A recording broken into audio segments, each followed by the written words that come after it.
Okay, Greg Simmons, my wife Meryl. Hi. We're doing the first competency video, but just so you remember, we actually I did do a little brief history and introduction of CBT in the third video. It just wasn't the prevailing theme of it, but the long and short is she may not have any questions because she's done so much of this with me already. We were trying to manufacture some questions she might have, but so apologies if there aren't any questions. I'm going to try to fill in that with a little more detailed history than I would give a client of sort of the lead up to CBT,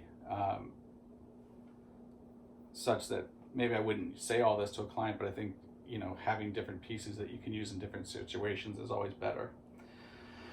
So Meryl, cognitive behavioral therapy. I'm going to give you kind of a brief sort of history of sort of how it came about, first of all, and then we'll talk about more about the specifics of the inner workings of how it operates, and then if you do have any questions, let me know. So therapy, in mental health therapy in the United States, particularly, initially began with Sigmund Freud, who I'm sure you're familiar with. You may not be familiar with, you've heard of him, but may not know specifics. Early on, he was the master, you were the pupil. If you were the client, he was above you. And quite literally, he would sit behind you as you reclined on a couch. He wouldn't speak at all. You knew nothing about him. He disclosed nothing.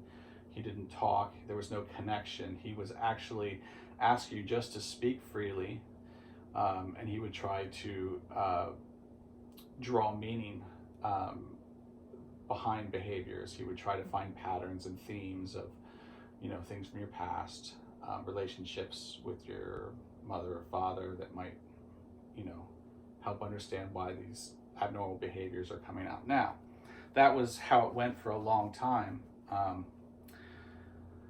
And then eventually we became kind of shifted towards where we had guys like Pavlov and B.F. Skinner in behavioral therapy, which they started to recognize that we could actually change people's behaviors through operant and classic conditioning. So you've probably heard of Pavlov's, experiment, ring a bell and the dog salivates. And also positive and negative reinforcement and punishment. Those ideas were part, they're still used today in behavioral therapy, mostly with kids, children with behavioral problems, but also with eating disorders and things like that. But is behavioral therapy the same as cognitive behavioral therapy? Or is that something different? They're separate. They're different, okay. But and so the lead up is, so you had this, Freudian psychoanalysis, and then you kind of shifted towards behavioral therapy, where the big shift was, we don't care what happened in the past. The past is irrelevant. All we care about is the behavior in the here and now. We can change that. We can manipulate that. And it was scary at first how much we could manipulate and change people's behaviors. You could manipulate people without them knowing, and that was a kind of a scary notion. But we didn't care about what happened to you in the past. That was irrelevant. What we can change is the now, the behaviors now. Beck, who came along in the 60s, then he was a follower of Freud, studied under Freud, and he noticed in doing psychoanalysis that patients had this running dialogue in their head, that they talked to themselves. And he noticed that these distorted thought processes that they had were related to the behaviors that he was seeing, the symptomatic behaviors. And that's sort of kind of how it started. Initially, cognitive behavioral therapy, he then took the behavioral aspect, and there are, like you said, they're related. They're not the same, but they're related in that we can still affect behaviors through classic and operant conditioning. But what CBT is concerned with is the relationship between thoughts and perceptions Mm-hmm. and behaviors and emotional states.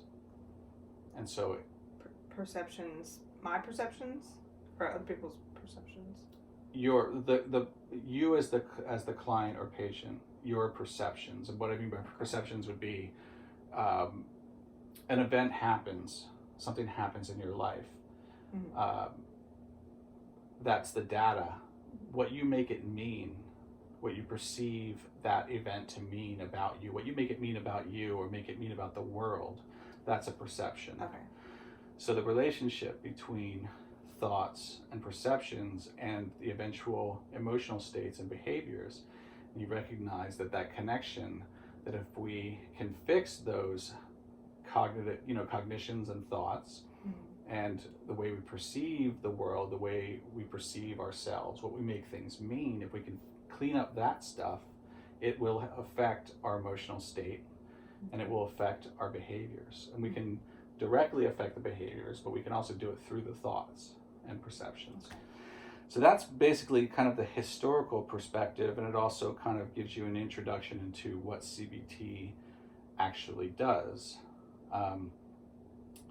CBT is really concerned with cognitive distortions or cognitive errors. Mm-hmm. We obviously talked about that in video 2 and in video 3/1.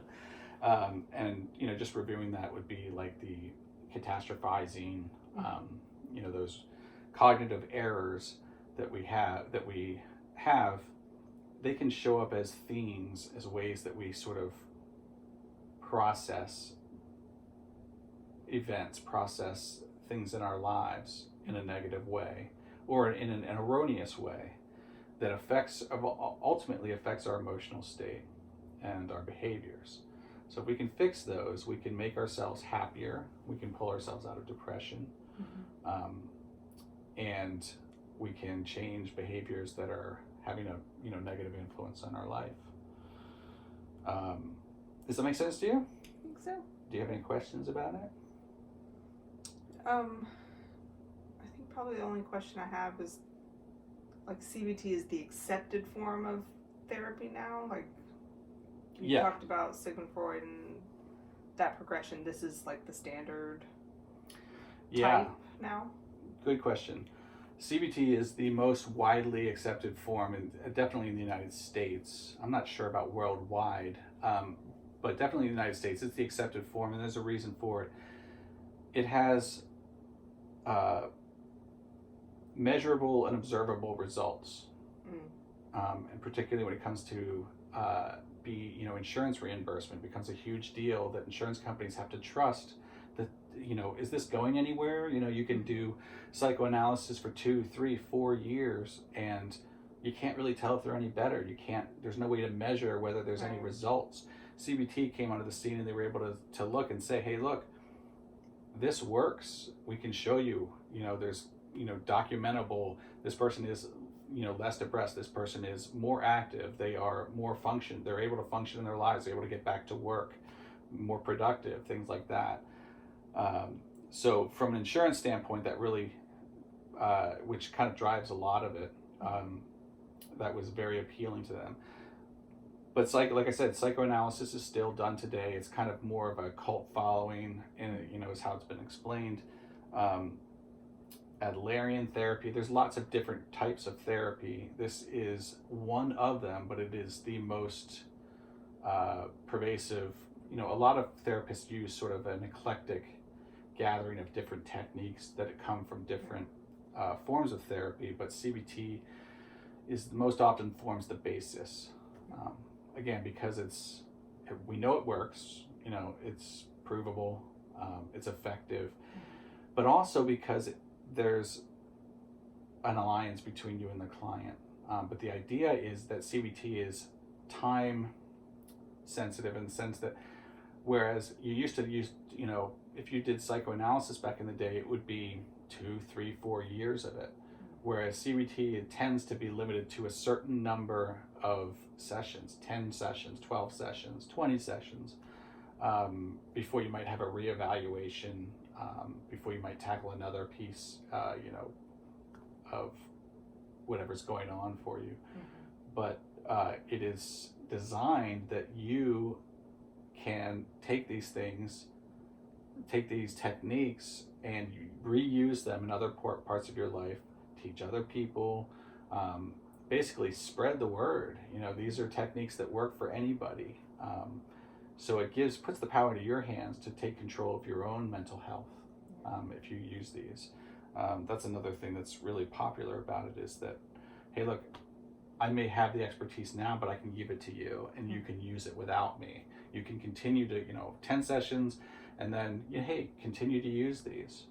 It also, it takes advantage of, there's kind of homework, like I might give you like the distorted thought record, and ask you, hey, go home and complete this for the week. When you have, when you find you're in a mood, fill that out. Recognize what you were feeling at the time, what was going through your head, how much you believed it, and then observe the results. Answer these questions, change your cognitions, and then record the results. And you can use that again and again.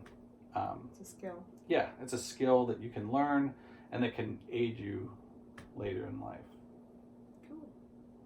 Any other questions? I think so. Great. You're cured. Thanks. One session. Thanks, Dr. Mack.